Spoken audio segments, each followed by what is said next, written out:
Hello and welcome to Board Now's Retro Reviews, and in this episode I will be reviewing Season 1, Episode 2 of the Gilmore Girls, and the episode is called The Lorelais' First Day at Chilton. Lorelais being plural there. And I should say, actually, I didn't mention this in my first Gilmore Girls review, but the Lorelai, that's actually Rory's name as well. But they called her Rory as a way to obviously avoid confusion. So yeah, technically her name is Lorelai as well, but Rory for short and to avoid confusion. So obviously following on from the first episode, this is now Rory's first day at Chilton, the prestigious school, which he hopes will lead to her getting into Harvard. It is Harvard because I heard them mention it on this episode. So the episode this time is directed by Arlene Sanford, a bit less of a big name than the previous director, and it's once again written by Amy Sherman Palladino, who of course is the series curator and the main showrunner. So we'll get into it, and I mean obviously the big plot is going to be Rory's first day at Chilton and how she sort of settles in, and there's an introduction of a couple of big characters who are going to become regulars. Well, one in particular, but I mean there is an actor who shows up for the first time, actually playing a different part from what he would become known as. So I'll obviously mention him once I get into it. So the actual opening is well, there's a nice little pre-credit scene, as there tends to be with Lorelai sort of doing Rory's nails, and it's the night before she starts this new school, and obviously there's nerves, and Rory kind of says, it's not going to matter, they're not going to see my feet, and then Lane sort of comes rushing into the house with all these different things and products and things, she'll probably need more, or that's the idea, and Lane starts playing like rock and roll, and Rory says, you've only half done my toes, and Lane says the same thing, it doesn't matter, they won't see your feet. And that's kind of the cold open, if you like. But what happens is Lorelai oversleeps the next day, so Rory's in danger of being late on her first day. So it's a big drama, and Lorelai is being all casual about it, but obviously it's freaking Rory's out, and she's trying to get her to hurry up. And there's this adorable shot, actually, Lorelai running down the stairs, and it's this shot where she's kind of still getting ready as she's running downstairs. So yeah, it's that sort of quite realistic sort of thing that people do when they're running late, and they have to obviously speed up, what they're doing. So they sort of do two things at once. And it's such a good shot. They sort of put it in the titles later on. But yeah, it's she has these like cut off jeans, this sort of, it's almost like a tie-dye type t-shirt, and she's doing her hair as she's running down the stairs. It's a really adorable little moment. But yeah, they did leave it in the credits. But yeah, so she considering this is a prestigious school and it's a first appearance sort of thing, it's kind of opposite what you would want your mother to look like. So there's that. And I think what this does is actually set up this sort of idea that Rory is maybe at times a little bit more on top of things than her mother. And again, it's this charming little tick of Lorelai, the fact that she is essentially like this big kid. Yeah, she is a bit of a dope, but in a totally charming and adorable sort of way. But yeah, I think it's setting that up quite sort of early on. So yeah, that they obviously they set off to Chilton, and so Lorelai's appearance obviously comes up, and I think what I like about when they're first walking through the halls at Chilton is the fact that it does feel like that sense of I mean, from Rory's point of view, this nervous energy, this, going into the unknown. And I like the way you see them leaving in the car and Rory looking at obviously Stars Hollow. And so it's this sense of, I mean, obviously she's not leaving Stars Hollow, she's still going to be living there. But the fact then, obviously, she's been going to school there for years and now she's switching locations for her education. So then I think on the drive in, you really get that sense of anticipation and nerves that people get in real life. And I thought walking around the halls in Chilton was very, again, that felt very kind of realistic because, this sense of eyes on you, there's obviously the school kids around Chilton sort of staring at her and drawing up their own impressions, and we get a shot at Paris, who's going to be a big character, but I'll get to her in a minute because she's really worth talking about, and some of her friends sort of eyeing Rory up and I think almost judging her based on her mother's appearance, which does come up. So yeah, I mean, Rory kind of says, I think you should meet the headmaster. I think you should be there with me. And so the headmaster, who's, a fairly big character in itself, Headmaster Charleston, he's played by Duncan Matthews, who I think a familiar face, been on a lot of TV shows. He was in Charmed, for example, but in a lot of kind of big 80s films as well. I was looking into him. He was in The Fabulous Bacon Boys with Lloyd and Jeff Bridges, Michelle Pfeiffer as well. He was also in Clean and Sober, very good drama with Michael Keaton, and also Child's Play 3, and I think you would have seen him. He's sort of a familiar face. I mean, when I looked at his CV, he sort of hadn't been in as much as I expected, but anyway, that's who's playing the headmaster, Duncan Matthews. And again, I think the casting is really on the money with him. I think he really has that very. I think on the one hand he's very, you can see upper class in him straight away in the way he carries himself, the way he delivers a line, and he does have this quite prestigious look about him. But he's also, I think he's very funny with it. He knows how to be quite goofy and send himself up. And there's definitely a charm to him, which you'll see more as the character appears more. So I think they really cast that role to perfection. He's really good in it and makes the role his own and has a certain style.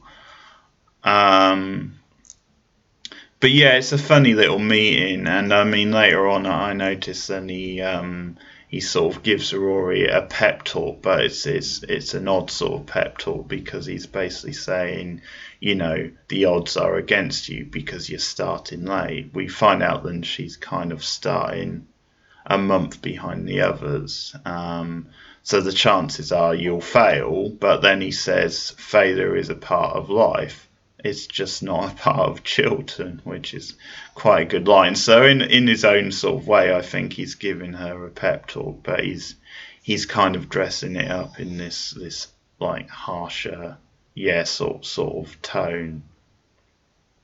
And of course Emily had to be there on Rory's first day. She felt it was her place to make an appearance.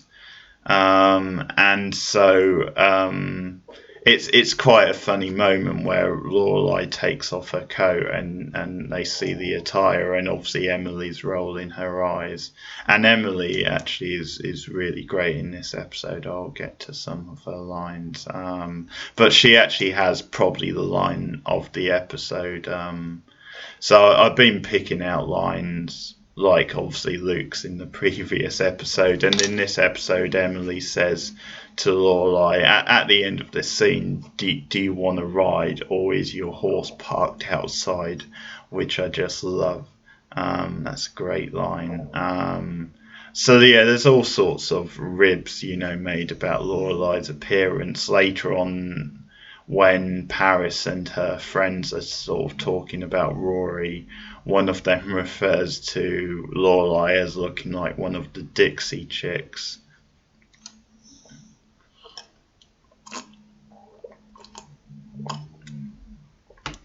But I'll sort of stick with Rory's side of the story, and then I'll move on to Lorelai and Stars Hollow.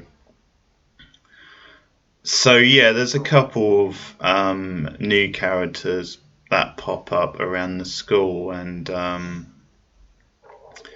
will mention actually that, and this actor is recognised as a character actor, but the bug guy out of Buffy season 2, in What's My Line, that he pops up. He's actually Rory's teacher in the first scene when they're doing English.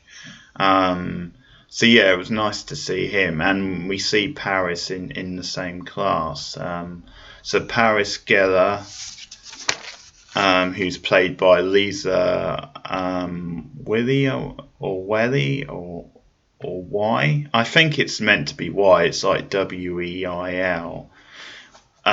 So yeah, she's one of my favourite characters. She's just one of these little gems, who are... I mean, she does become a main cast member, but she starts off as a supporting character. And Paris just fits into the Gilmore Girls sort of setup so well, because she sort of works to her own logic sort of thing. She's also... I think it's this thing of being the opposite from most of the characters and being sort of like an outsider and having your like own worldview, and so then it makes for more interesting TV the way she rubs up against the other characters. So it's a bit like the Cordelia... I mean, I'm mentioning Buffy a lot in this review, but the Cordelia thing in Buffy, where in a way she just doesn't know tact. She doesn't know how to be sensitive, and so she has a very different way of working than many people. And other examples like Faith in that show as well, and I think rubbing up against the more clean cut, more, let's say, traditional characters, I think it does make for entertaining TV. And Lisa Y, I'll go with, is just really good. She's just so natural in it. She just plays the character just so straight and quite deadpan, and it's this idea that she's in her own headspace, she's in her own world, where she doesn't really see how she's doing anything wrong. And Paris's little tick is just the fact that, one, she's completely brutally honest, or how she sees it anyway, but also two, she's like ambitious to a ridiculous extent, so she will go that extra mile just to tick boxes and just to really do everything she can to achieve big things, but to the extent where it's really unhealthy and really over the top, and it really intrudes on others' lives, and we'll get more examples of that. So she shows up in this episode and she's hanging out with a couple of friends. So you have Madeline Lynn, played by Shelley Cole, who I can't remember if she's in it beyond this season. I think it might just be this season. But so you get a regular sort of trio, and we see them early on where they've kind of nicked Rory's records. So they're actually looking into her past and being very snooty about her. And so they have this click, and obviously the big kind of thing in this episode with Paris is the fact that she's immediately giving Rory a hard time, immediately being standoffish and awkward with her. So, I mean, one of the things she says is then she kind of says to Rory, you know, you're behind, you're not going to catch up. And that the Franklin, which is the school paper, is off limits. And so she says, stay away from the Franklin sort of thing. So Paris has already worked her way into the local paper. And I mean, it's obviously Rory's first day, so she hasn't even thought about that yet. But yeah, Paris says the Franklin is off limits, which is really great. And this is a bit of consistency you'll see later, because the school paper becomes a subject later on when they move on to higher education. And we see Paris as being this very aggressive, very competitive student in class. So she knows all the answers basically when the tutor's asking questions, but she's very quick putting her hand up and getting the answers in. And it becomes a thing later when Rory actually beats her to something where that sort of puts her nose out of joint. So that's Paris, and it's, you know, it's a good enough debut. She's not given that much to do. But what basically happens is Rory keeps clashing with her. At one point, she sort of, I think, knocks over her books or something like that when she's opening her locker. Oh, she wrecks a project. Sorry, that's the thing.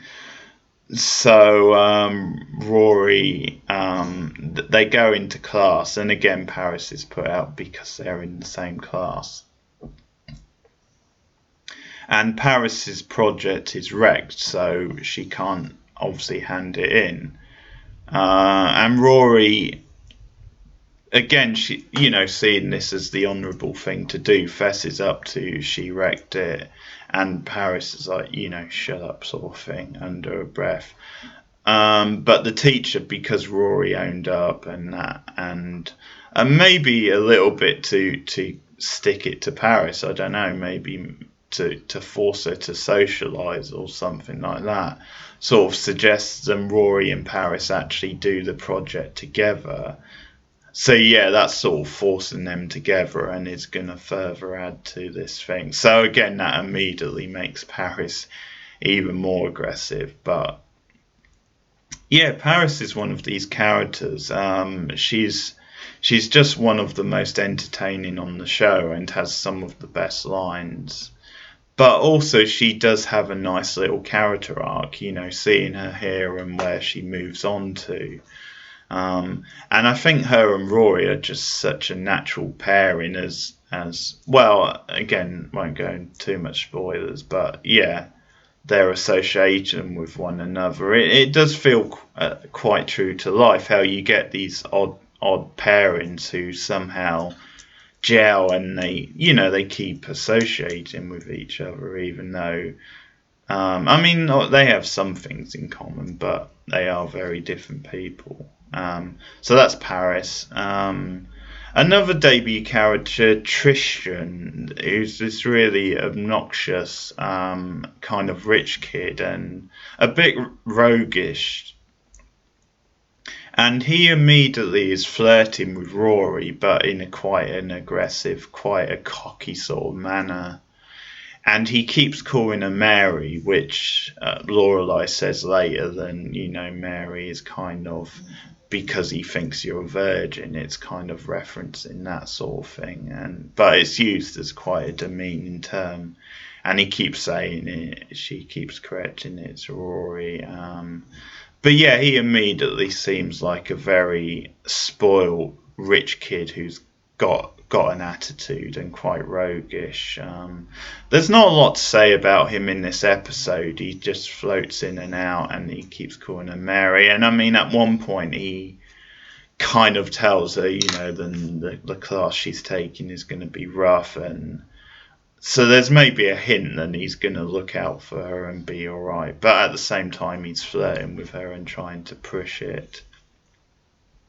And yeah, so it's really a rough first day for Rory. I mean, I don't remember liking Tristan particularly, just because they play the sort of misunderstood rich kid card with him, which is a bit overdone and, yeah, not always convincing, but I know there is a progression with him. Also, I don't think the actor is the best actually, but anyway, I'll see how it goes. I mean, it's been a while since I've watched the first season, but yeah, that's the introduction to Tristan, quite sort of brief.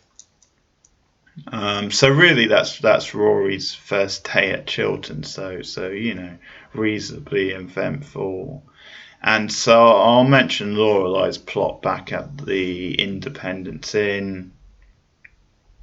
And I'm so psyched. I was so psyched to see the harp player. She's back. Her name's Drera, and she's played by Alex Bernstein.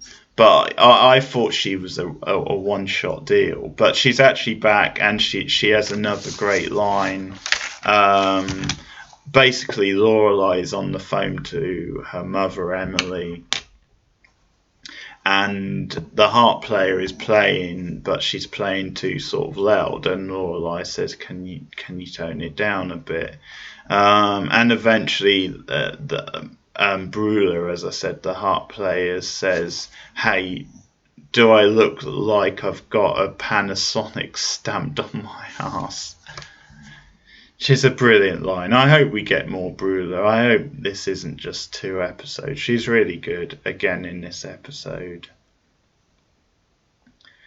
And so she's good throughout. I mean, a lot of times when she's not talking, when she's just playing the harp, and her facial expressions that's just really good stuff. And the last we see of her is she's playing the harp and the customers are enjoying it. But then she stops and, that's lunch, and just scoots off. I mean, that's very Bueller, very matter of fact. And again, there are some great lines in this episode, some really sarky sort of humour, where there's a good line from Michelle, actually, when some elderly customers are asking him where's the best place for antiques, and he's like, probably your house. And yeah, so that's a pretty good sarcastic Michelle line. But again, all these things working against these kind of characters that are rubbing up against the sort of norm, and make the show more entertaining to watch. But yeah, the big plot with Lorelai this episode is the fact that first of all, I should mention she's asked out by this guy, Ian. And I'll check this for the next review, but I'm pretty sure Ian... I've seen the actor before. I think he was in the X-Files, an episode of that, I'm pretty sure, in one of the early seasons. And also the voice sounds so distinct. It wouldn't surprise me if he played the voice in Scream, the voice we hear on the phone of old Ghostface.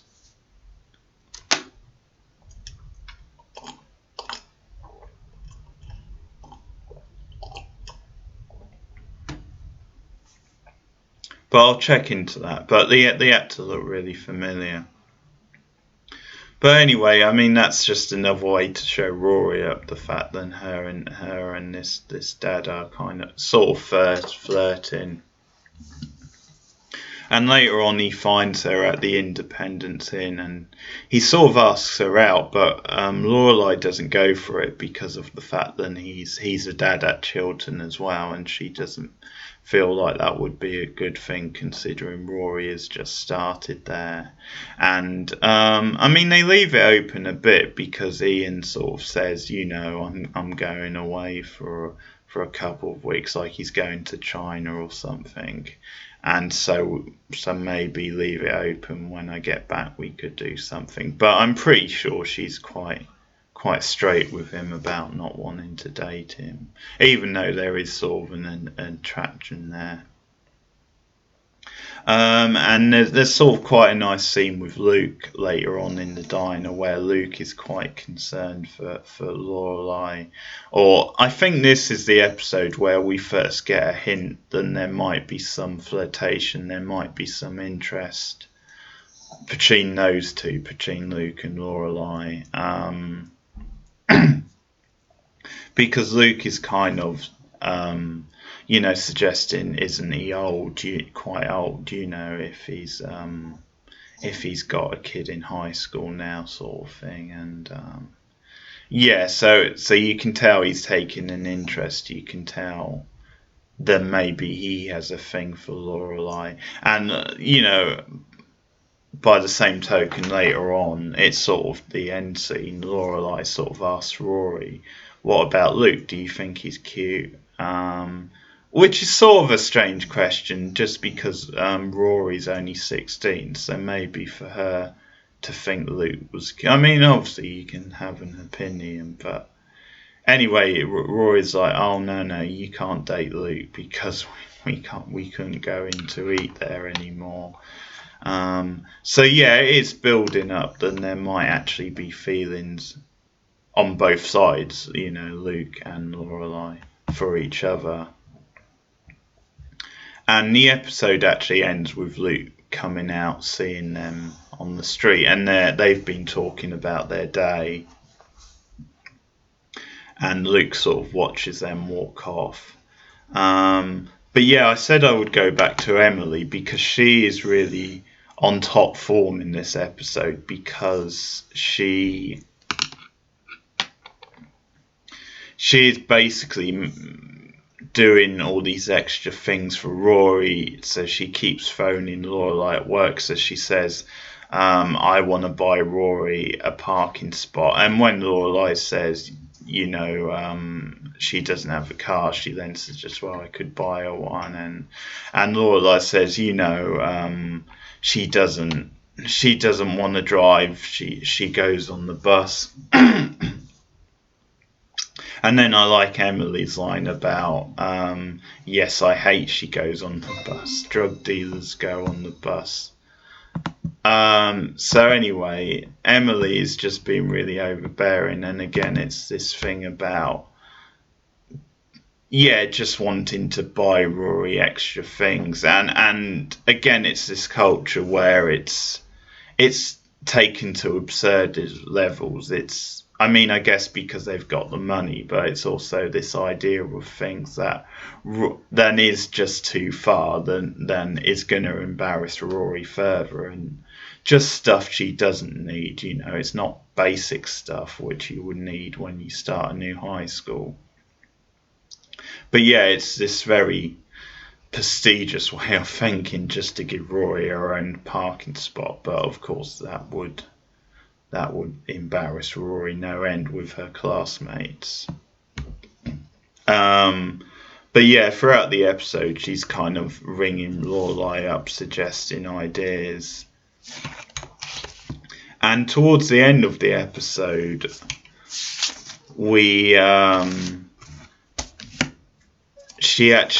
Lorelai is called to her house.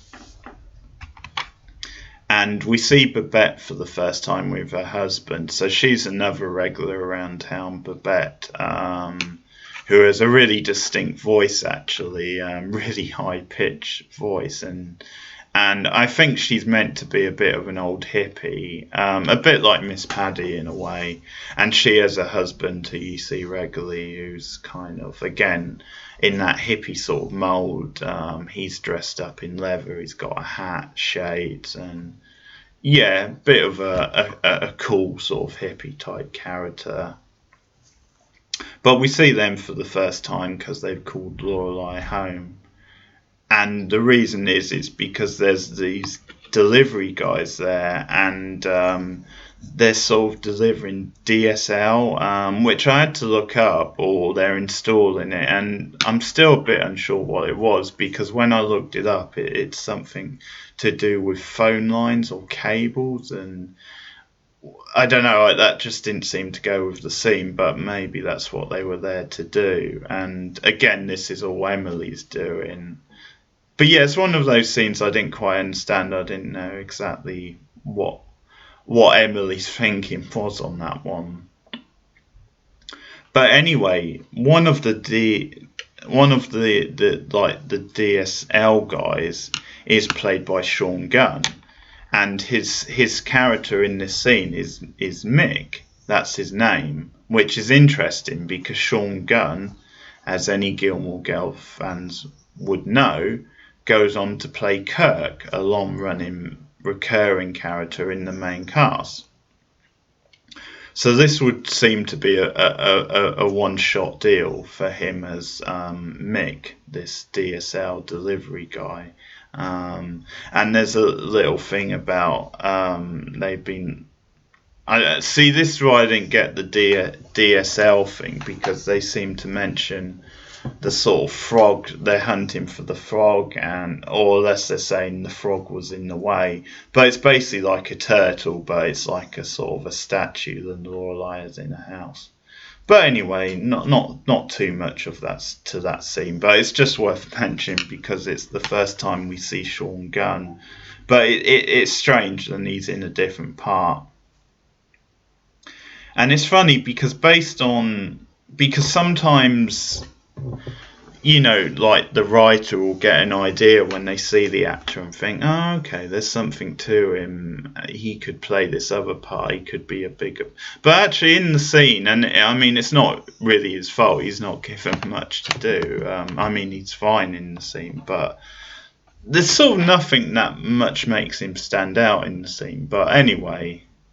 Kirk is another delight as a character, so I'll be talking a lot about Kirk as we moved along. But yeah, this is Sean Gunn's first appearance on the show as a different character, so I thought that'd be worth a mention. And that's pretty much it for the episode. I mean, Lorelai and Rory sort of bond over their horrible days. They both had, you know, rough days. So Rory comes out of the school, immediately hugs her mother. Again, this very relatable thing of just how at that age, I think you have like your first day and it doesn't go well and you just feel awful and the weight of the world is on you, and then the mother is there obviously to be there for her and commiserate her, and the fact that they both had bad days, it's this thing they can immediately bond over. And again, it's something about the relationship, the fact that they get through things together and they relate to each other on things like their days. So, and again, it's quite true, you know, I think if you've had a bad day but then someone else says, oh, I've had a bad day, this has happened, in a way you'd think that make it worse because you're just moping around, but it actually does pick you up because you can laugh about your day, you can have some reflection on it, and actually, yeah, then you move on and you spend time together and actually have some fun. So it is very cathartic, I think. But yeah, so she's telling her about Paris and the whole thing, and Lane has another little appearance which doesn't amount to much actually, and yeah, so that then the stuff with Luke, as I said, on the outside. So it's a decent enough episode. I preferred the first one. There was a bit more of a spark in the first episode, and some of the characters at Chilton at the moment, they're not particularly standing out to me, although obviously, as I said, Paris goes on to become... it's possible Paris might be my favourite character of the whole show, or certainly she's up there. Certainly out of the sort of supporting characters. And the Headmaster, who we're going to see more from. As I said, Tristan, I'm a bit iffy on, but who knows, he might grow on me. So yeah, I don't think it's as good as the first episode, but yeah, it's obviously still very enjoyable and a solid episode at least. So that's my second Gilmore Girl review, my retro review of Gilmore Girls.